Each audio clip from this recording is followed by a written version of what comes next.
Don't worry about things you can't control. Isn't that what they always say? But it's about impossible to avoid worrying about what's going on these days. The government has used the war on guns, the war on drugs, and the war on terrorism to tear our Bill of Rights to shreds. But you can fight back. The 10th Amendment Center has proven it, racking up major victories. For example, when the U.S. government claimed authority in the NDAA to have the military kidnap and detain Americans without trial, the nullifiers got a law passed in California, declaring the state's refusal to ever participate in any such thing. Their latest project is offnow.org, nullifying the National Security Agency. They've already gotten model legislation introduced in California, Arizona, Oklahoma, Missouri, and Kansas, meant to limit the power of the NSA to spy on Americans in those states. We'd be fools to wait around for the U.S. Congress or courts to roll back Big Brother. Our best chance is nullification and interposition on the state level. Go to offnow.org, print out that model legislation, and get to work nullifying the NSA. The hero Edward Snowden has risked everything to give us this chance. Let's take it. Offnow.org.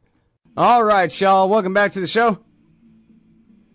I'm Scott Horton, and despite all the stuff exploding in the world, really the biggest story is last today, and that is the launch of the Intercept, which is the first part of the First Look media project of the zillionaire Pierre Omidyar, and the one that I care about, the one put together by Glenn Greenwald, Jeremy Scahill, and Laura Poitras.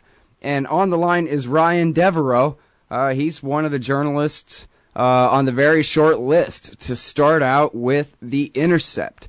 And he contributed to their first piece, the NSA's secret role in the U.S. Assassination Program. It's at firstlook.org/The Intercept. Welcome to the show. How are you doing? I'm doing well. Thank you for having me on. Very happy to have you here, and very happy to see this project moving forward. I'm sort of vicariously shaking in the boots of all the mainstream media people. I read a hilarious hit piece on Glenn Greenwald today at the Daily Beast, where he even has parentheses at the end of his accusation saying, actually, this isn't really right, and then moving on. And anyway, I'm just having a great time seeing this. It's the anticipation is as good as the journalism.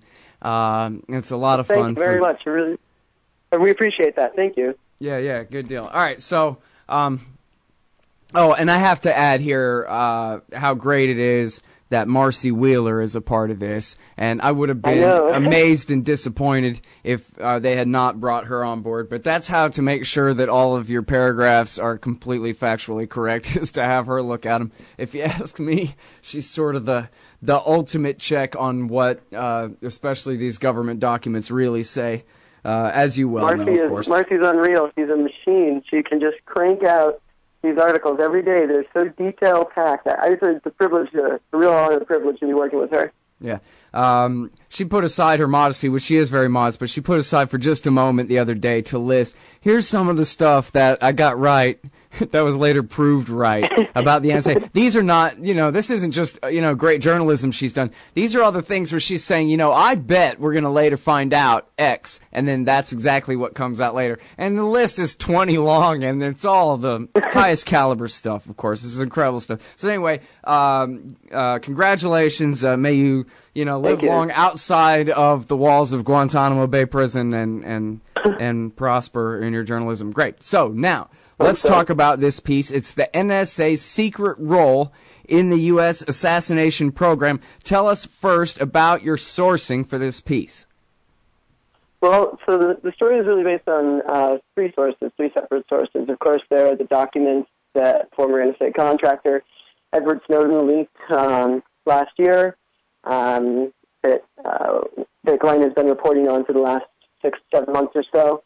So there's a number of documents there that contribute to the report that we published today. And then there's a new source, a former analyst with the National Security Agency and a former drone operator with the military's elite Joint Special Operations Command, who came forward to describe some of the programs that he was involved in. He spoke under a condition of anonymity with us, sort of describe the way in which the NSA works alongside Joint Special Operations Command and the Central Intelligence Agency to sort of track people for drone strikes and night raids around the world in places like Afghanistan, Iraq, Pakistan, Yemen, Somalia. And then our third source, sort of backing up the other two, is a young man named Brandon Bryant. He's a former Air Force drone sensor operator. He was in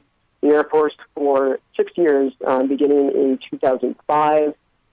Flew missions over Afghanistan, Iraq, and eventually Yemen. Worked alongside conventional forces, and then eventually worked alongside JSOC in Yemen in the hunt for Anwar al-Awlaki. He got out shortly before the Central Intelligence Agency took over the hunt for al-Awlaki and killed him in September of 2011. Bryant has sort of come forward as a outspoken critic of the United States targeted killing policy. So together, sort of put those three sources together, documents, custodian documents, this NSA JSOC guy, and Brandon sort of comments build a picture of what the NSA's role in targeted killing around the world looks like. Mm-hmm.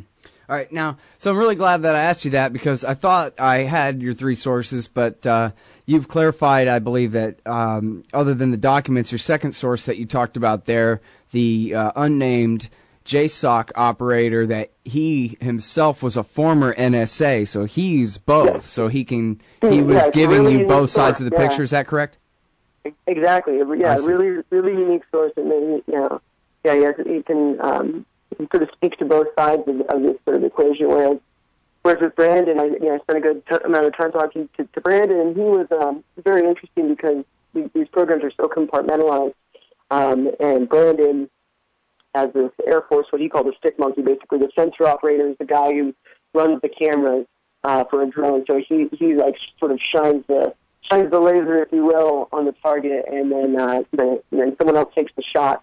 But Brandon, didn't really have any idea who was providing the intelligence to his crew when he was working in places like Afghanistan, Iraq, and Yemen. But this other source that we had, had the very unique experience of sort of seeing the intelligence side of things as well as the Joint Special Operations Command, really, the most elite sort of military command out there.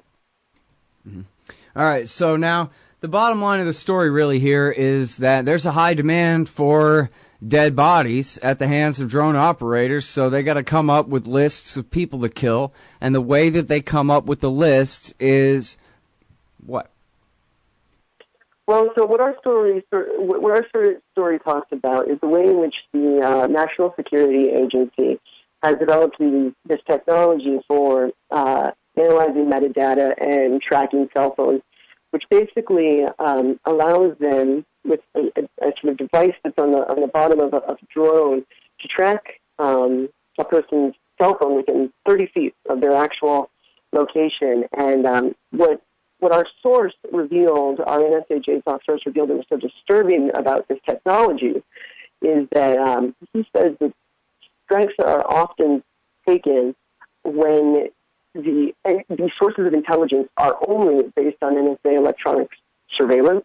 So there isn't a human intelligence source confirming that the person on the receiving end of the drone strike is the person they're intending to target.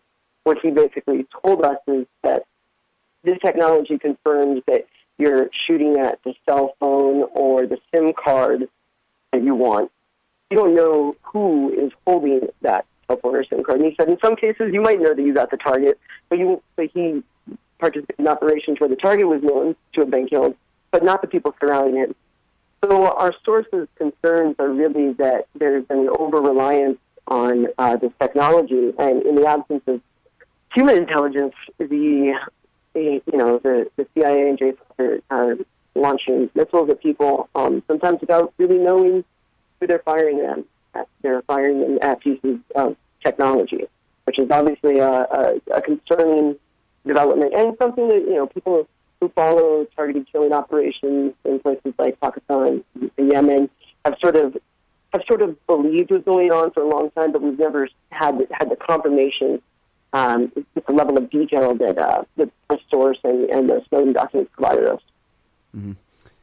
Well, now, so it seems like this is one of those things where kind of anybody could know better if they were interested in trying to know better, because, as everyone knows, human minds love to see patterns even where they're not really patterns. And we can come up with all kinds of explanations that seem to fit, that seem to make sense. And that's an okay way to find the truth. Sometimes, if you're willing to change your mind and admit that maybe you're wrong or something, but people can convince themselves of all kinds of things. And it sounds like basically what we have here is sort of an automated conspiracy theory program where the computer spits out that, like, oh, yeah, when you have a pattern of cell phones that talk to each other like these cell phones do, that usually means people that you should shoot missiles at. And then you have people who are deferring to the brilliance of the machine and its choosing, at least to a degree.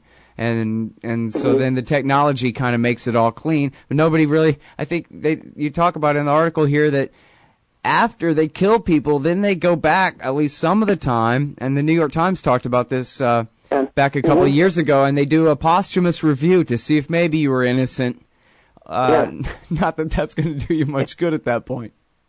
It's incredibly backwards. And what was really interesting that our source told us was sort of familiar. If you look at some of these other whistleblower cases, Chelsea Manning, Edward Snowden, when he tried to raise concerns about the problems that he identified in the program, he was just sort of shut down, and was basically told that signals intelligence never lies, and that JSOC wouldn't be spending millions of dollars to kill these people if they didn't know exactly who they were going after. But in his experience, as he described it to us, he regularly saw situations in which he had no idea who was on the receiving end of the strike, just that the technology that they had been tracking was there. Does anyone know the percentage, or at least what the government claims the percentages are of signature strikes, so-called signature strikes, where, he's a fighting age male with a rifle, seems like, and he has a cell phone, and so, yeah, he must be the guy we're looking for, compared to ones where at least they claim they really do know who they're shooting and that they have a reason to do so? No, this would be a great thing to know. It would be a very helpful thing to know, and it would be a real step towards transparency if we had some sort of breakdown of the intelligence that fed into different strikes. But that just hasn't been the case with this administration when it comes to its targeted killing policies.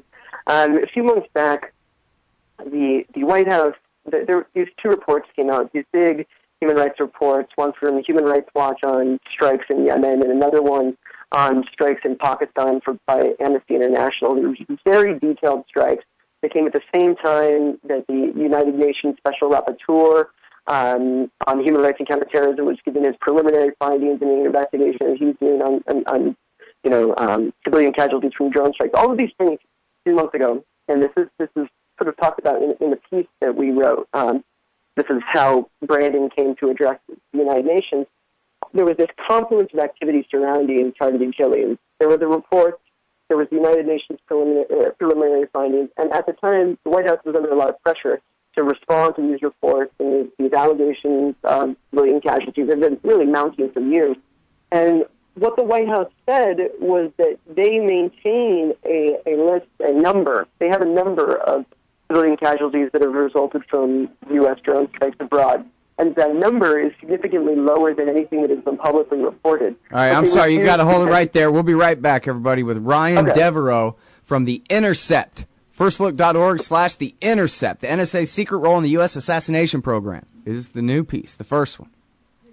Hey, y'all, Scott Horton here for CashIntoCoins.com. So you want to buy some Bitcoins? CashIntoCoins.com makes it fast, easy, and safe to get Bitcoins. Just deposit the money into their account at any of the major banks they support, and then just email them a picture of the receipt and your Bitcoin address, and you get your Bitcoins. Almost always the same day it clears. In a tough, competitive new market, CashIntoCoins.com has the advantage. A great system and great customer service to keep you coming back. That's CashIntoCoins.com. Just click the link in the right margin at ScottHorton.org.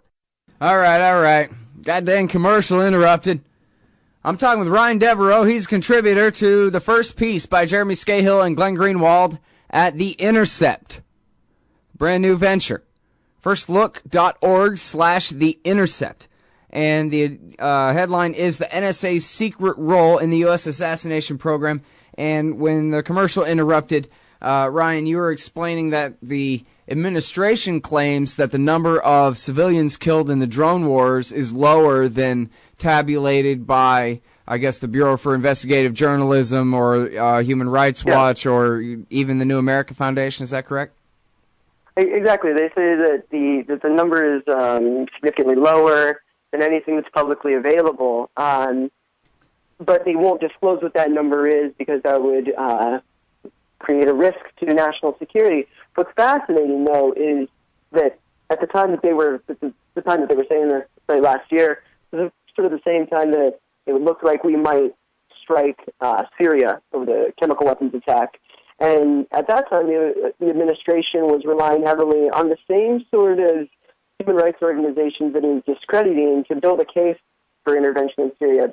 But then when it comes to being asked about civilian casualties as a result of the drone program, suddenly those same organizations became less than credible. Yeah. So to your sort of point about, or your question as to whether or not we have any information that breaks down the different types of strikes that the United States is involved in abroad, the transparency on the part of this administration has been sorely lacking. Right. Well, and I think part of this really is sort of, and you guys talk about this in the piece, right? Is this overconfidence in the mechanism here, basically, and then since there's no built-in review process, there's no real reason to look back most of the time unless they get in trouble over a real bad one, like hitting a wedding or something like that. One that real bad meaning one that gets a lot of publicity. They just, but they have a lot of confidence in the brilliance of this thing. And I remember, I believe this is the very same sort of story of Gareth Porter's work in Truth Out that he won the Gellhorn Prize for, about the Delta Force raids and the Navy SEAL raids in Afghanistan at the height of the surge under McChrystal and under David Petraeus there, that they're using the same kind of data. And then there was even a whole lot of hype during the Iraq War, and Gareth Porter wrote about the same kind of thing in Iraq. But there was a lot of hype about Bob Woodward saying, "Oh, their secret weapon," and their secret weapon was this network science about your father's brother's nephew's cousin's former roommate means there's a mark on your head. And where that's ridiculous to everybody else, to them, it's, wow, look at what we discovered, that if you just do the math right, you can blame all kinds of people for things. And that's the business they're in, and so they just go with it, even though to someone on the outside it starts looking really wacky. Like, you guys are just caught up in make-believe in a way. And in fact, the numbers, that's what Gareth showed, is that the numbers of dead civilians in Afghanistan show that, just like your local sheriff's department, they got the wrong house, Well, and what's fascinating, I always think is really interesting about this sort of issue is that the president has acknowledged, in his big counterterrorism speech last May, the sort of temptation that is inherent in this kind of technology, especially for a president, that this seems like a very detached, clean way to do things, and obviously preferable to a ground invasion. And of course, that's a sort of false dilemma that we could only have drone strikes or ground invasions. But his administration seems to, at least in their public statements, acknowledge the temptation that exists with this technology, and yet they seem to have a really difficult time resisting it, or at least they have. I should note that, drone strikes did drop last year in Pakistan considerably, but they went up in Yemen. So this program, it continues to roll on, and it'll continue to roll on after this administration. And that's something that people should be deeply concerned about, because there are precedents being set, and there are precedents that have been set in the last several years with respect to these types of operations that could really open the door, as if they haven't already, for some absolutely egregious abuse of power. Mm-hmm.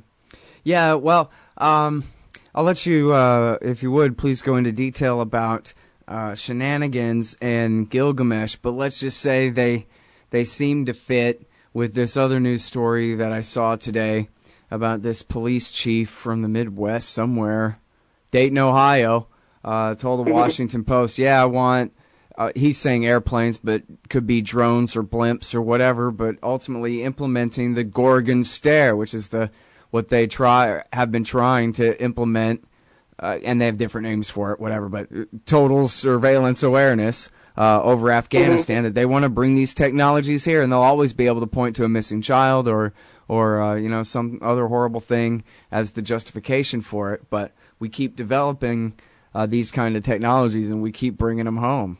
And that could be really problematic, especially the way they talk about it here. Right, yeah. I mean, there's a whole industry for developing this sort of technology. There's a whole sort of world that's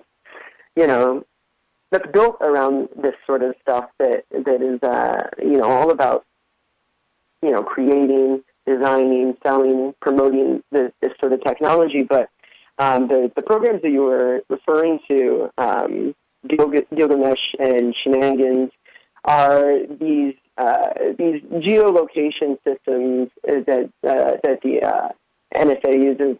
Gilgamesh is the NSA geolocation system, and then the CIA has a similar one that's called Shenanigans. And basically, the way that this works, technology that can be, it sort of acts as a fake cell phone data receiver, and it sort of stands in the middle, sort of man-in-the-middle attack, as they call it, that sweeps up all sorts of information from people's cell phones, and then this is the means by which a drone is able to hone in on a cell phone or a SIM card within a distance of 30 feet or so.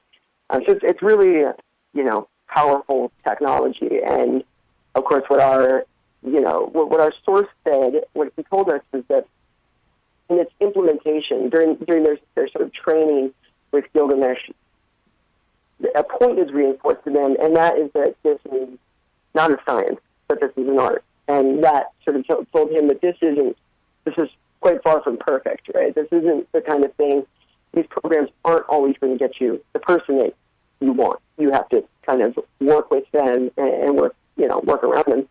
And when we're talking about stuff that has weapon systems that have lethal potential, and we're talking about a standard that the administration has set that they are never going to take shots unless they're as certain as they can possibly be that civilians won't be harmed, then there are all sorts of concerns raised about something that's an art and not a science. Mm-hmm. Particularly if there's not going to be human intelligence involved in confirming, that you are actually pointing a missile at the person that you want to point it at. One of the other things that I should mention that we found in our report, in our reporting, was that as of May 2013, President Obama had cleared 16 people in Yemen for targeting and 5 people in Somalia. And according to our source, before a mission is greenlit, that is, before a missile is fired, there must be 2 sources of intelligence. This is a really key point. Both of those sources of intelligence can be electronic sources.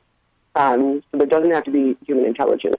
But now if that 60 days runs out, if they don't take a strike, then commanders have to go back and basically resubmit their pitch for the target and resubmit their sort of evidence, right? And our source is concerned. What this sort of tells him is that it places a pressure on commanders, right, to take shots that might be risky because they could potentially feel that they might not get the shot again, right, and this can result in, So it's supposed to be a fail-safe. But you maybe also get the people around him, too. Yeah, so it's supposed to be a fail-safe that these death warrants don't last forever. You only got 60 days, but what it ends up doing is it ends up encouraging the commanders to take shots that they might not necessarily take. Maybe they would wait for more information, better confirmation about who this person is or what they're up to. I was going to say, since this is all about their cell phones, why don't they just, and I know they have a lack of translators, but still, I mean, is nobody trying to tap these phones and maybe they could try to verify that way? They're like, yeah, no, I really heard this guy plotting to defend himself against an American attack somewhere or whatever the accusation is, Yeah, our source indicated that this is the tracking isn't based on the content of calls, which is really interesting and surprising. Yeah, I'm just saying, why not? I mean, if it's their cell phone that's caught your interest, go ahead and tap that thing. I mean, if we're assuming we're talking about, shooting Talibs in Afghanistan or something like that, well, go ahead and make sure that you got the right guy as best you can, no? Or you don't want to waste a missile. Yeah, true. Missiles are expensive. Yeah, well, maybe that's the problem, is they do want to waste the missile, Go ahead. Yeah. All right, yeah, these perverse incentives all over the place. That 60-day rush is one of those things where it sounds good at first, but did anyone think it through? And then you see what ends up being part of the consequences of that. Yeah, it can really create a situation with a truly perverse incentive. Right. And then, I'm sorry, because we're damn near out of time. We got about half a minute, but I just want to point out that you guys talk about in the article here, Ryan, about how there are now more drone pilots being graduated than real fighter pilots, regular fighter pilots, and how they compare it to the atom bomb. This is changing the entire history of warfare for the world. I just thought if they're pointing that out, it's worth pointing out that people should notice that this is a real revolution going on here, right? Well, I mean, it is fascinating. I tend to sometimes worry that there's a little bit too much emphasis on technology. Drones, after all, are a system, they're a platform, they're a weapon system. And what's really most important is the policies and the ways in which they're employed. Granted, yeah, this stuff has changed the game, but what really matters is the way that policies are implemented and whether there's transparency and accountability. Right. All right, everybody, that is Ryan Devereaux. He's at the Intercept, firstlook.org, part of the brand new project and part of the brand new article with Glenn Greenwald and Jeremy Scahill. He's a contributor to it. The NSA's secret role in the U.S. Assassination Program. Congratulations on y'all's first piece. Talk to you soon. Thanks again. Thanks a lot. Hey, Al Scott Horton here for The Future of Freedom, the monthly journal of the Future Freedom Foundation at fff.org/subscribe. Since 1989, FFF has been pushing an uncompromising moral and economic case for peace, individual liberty, and free markets. Sign up now for The Future Freedom, featuring founder and president Jacob Hornberger, as well as Sheldon Richmond, James Bovard, Anthony Gregory, Wendy McElroy, and many more. It's just $25 a year for the print edition, $15 per year to read it online. That's fff.org/subscribe. And tell them Scott sent you. Hey, y'all, Scott here. Man, I had a chance to have an essay published in the book Why Peace, edited by Mark Gutman, but I didn't understand what an opportunity it was. Boy, do I regret I didn't take it. This compendium of thoughts by the greatest anti-war writers and activists of our generation will be remembered and studied long into the future. You've got to get Why Peace. You've got to read Why Peace. It features articles by Harry Brown, Robert Naiman, Fred Bronfman, Dahlia Wasfie, Richard Cummings, Karen Katowski, Butler Schaefer, Kathy Kelly, Robert Higgs, Anthony Gregory, and so many more. Why Peace? Because war is the health of everything wrong with our society. Get Why Peace down at the bookshop or Amazon.com. Just click the book in the right margin at scotthorton.org. Hey, y'all, Scott here. Man, I had a chance to have an essay published in the book Why Peace, edited by Mark Gutman, but I didn't understand what an opportunity it was. Boy, do I regret I didn't take it. This compendium of thoughts by the greatest anti-war writers and activists of our generation will be remembered and studied long into the future. You've got to get Why Peace. You've got to read Why Peace. It features articles by Harry Brown, Robert Naiman, Fred Bronfman, Dahlia Wasfie, Richard Cummings, Karen Katowski, Butler Schaefer, Kathy Kelly, Robert Higgs, Anthony Gregory, and so many more. Why Peace? Because war is the health of everything wrong with our society. Get Why Peace down at the bookshop or Amazon.com. Just click the book in the right margin at scotthorton.org. Hey, Al Scott Horton here to tell you about this great new book by Michael Swanson, The War State. In The War State, Swanson examines how Presidents Truman, Eisenhower, and Kennedy both expanded and fought to limit the rise of the new national security state after World War II. If this nation is ever to live up to its creed of liberty and prosperity for everyone, we are going to have to abolish the empire. Know your enemy. Get The War State by Michael Swanson. It's available at your local bookstore or at Amazon.com in Kindle or in paperback. Just click the book in the right margin at scotthorton.org or thewarstate.com.